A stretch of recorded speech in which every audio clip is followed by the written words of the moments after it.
In medicine, a Holter monitor, often simply Holter, is a type of ambulatory electrocardiography device, a portable device for cardiac monitoring, the monitoring of the electrical activity of the cardiovascular system, for at least 24 hours, often for 2 weeks at a time.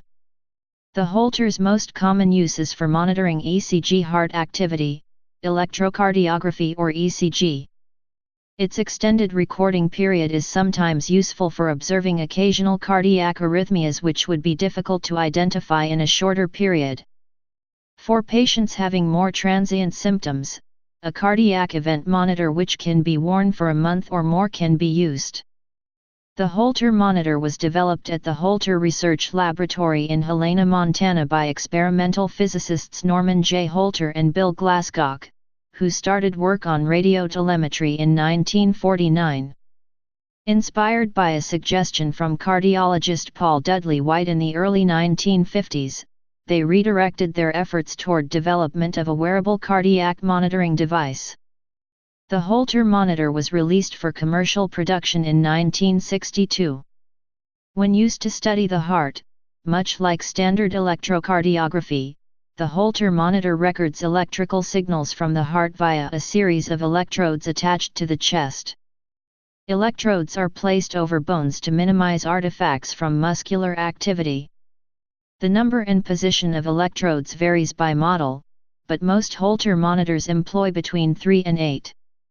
These electrodes are connected to a small piece of equipment that is attached to the patient's belt or hung around the neck, keeping a log of the heart's electrical activity throughout the recording period. A 12-lead Holter system is also available when precise ECG signal information is required to analyze the exact nature and origin of the rhythm signal. Data storage. Older devices used reel-to-reel tapes or a standard C90 or C120 audio cassette and ran at a 1.7 mm/s or 2 mm/s speed to record the data. Once a recording was made, it could be played back and analyzed at 60x speed, so 24 hours of recording could be analyzed in 24 minutes. More modern units record an EDF file onto digital flash memory devices. The data is uploaded into a computer which then automatically analyzes the input, counting ECG complexes, calculating summary statistics such as average heart rate, minimum and maximum heart rate, and finding candidate areas in the recording worthy of further study by the technician. Components. Each Holter system consists of 2 basic parts: the hardware, called monitor or recorder, for recording the signal, and software for review and analysis of the record. Advanced Holter recorders are able to display the signal, which is very useful for checking the signal quality. Very often there is also a patient button located on the front side allowing the patient to press it in specific cases such as sickness, going to bed, taking pills, etc. A special mark will be then placed into the record so that the doctors or technicians can quickly pinpoint these areas when analyzing the signal. Recorder. The size of the recorder differs depending on the manufacturer of the device.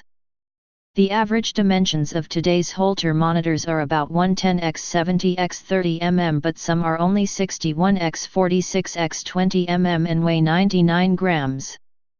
Most of the devices operate with 2 AA batteries.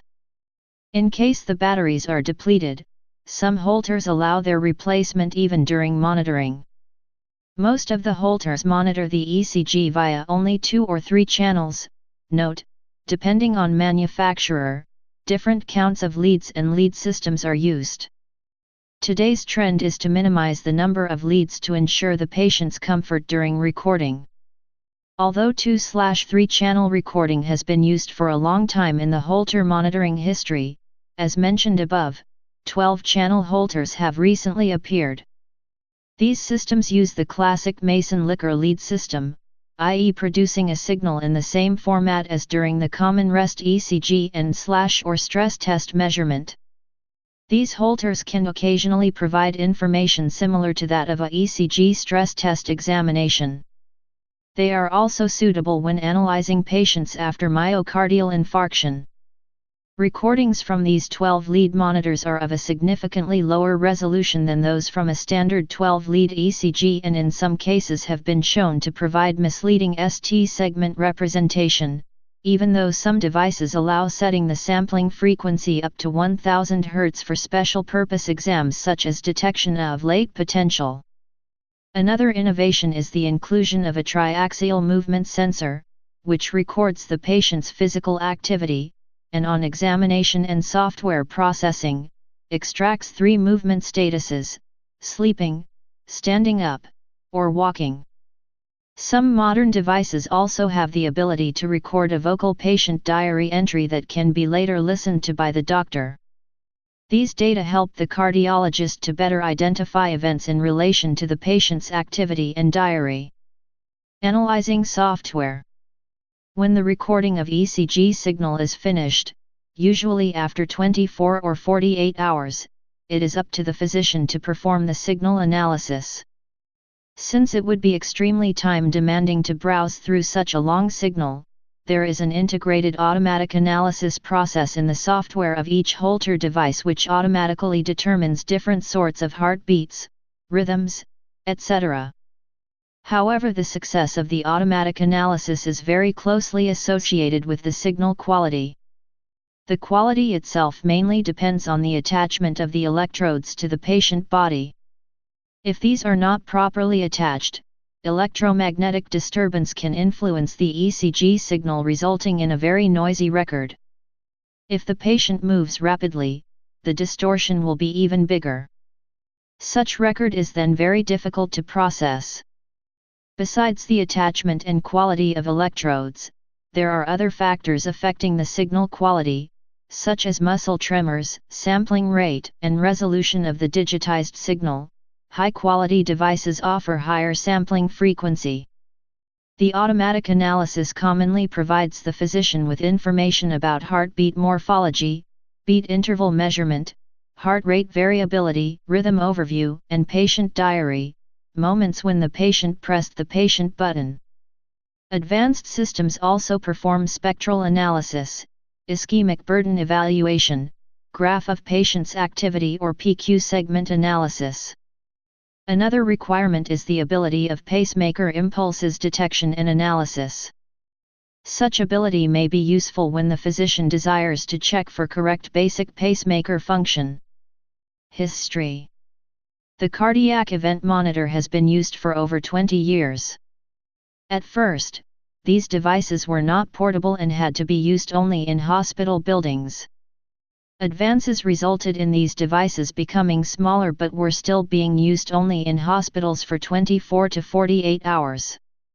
Soon portable monitors were developed weighing at first 30 pounds, then 10 pounds, and 1 pound.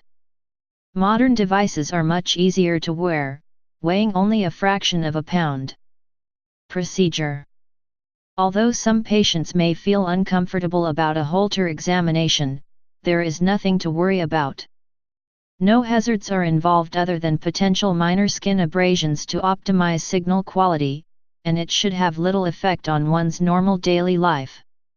The recording device can be worn in a case on a belt or on a strap across the chest. The device may be visible under light clothing, and those wearing a Holter monitor may wish to avoid shirts with a low neckline. Persons being monitored should not limit normal daily activities, since its purpose is to record how a heart works under various actual conditions over an extended period. It is an electrical device, however, and should be kept dry. Showering or swimming should probably be avoided. Monitors can be removed for a few minutes without invalidating collected data, but proper reattachment is critical to avoid degradation of its signals.